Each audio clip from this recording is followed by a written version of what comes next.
I met Scott while I was out with my girlfriends dating. It was amazing because I finally knew how a man should treat a woman. We had a lot of fun together. We were close. He was my best friend and I was his, and we relied a lot on each other. Just enjoyed our marriage and life. It was the night before 4th of July.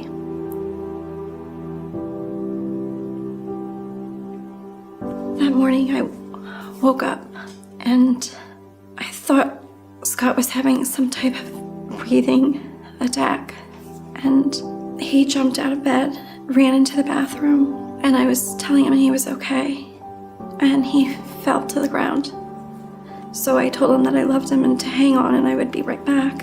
And the ambulance came. We went to the hospital. The doctors came in a little while later and they told me that Scott had passed away. I remember telling them no, that they're lying, and I'm gonna go take him home. And as they started to walk me down the hall, I just collapsed because I just knew.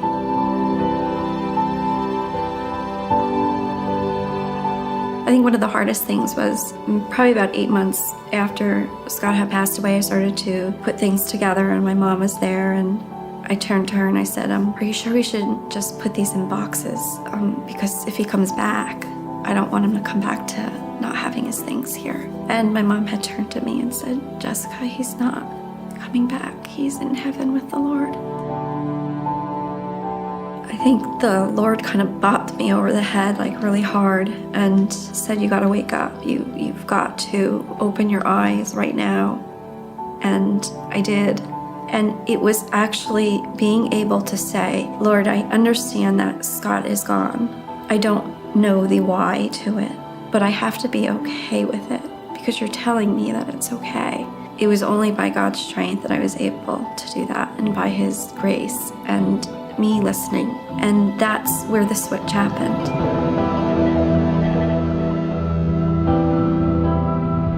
We came here to Hope in May. I loved Hope immediately. I just knew that this was where I needed to be. I've served with the mobile food pantry. I was so humbled and blessed to be there. And I was using my experiences, using my grief, and these families were opening up to me, and these children were opening up to me. It was not only something that I was doing for them, but it was something the Lord was giving me and they were giving me. So it's not only serving them, you're being served as well.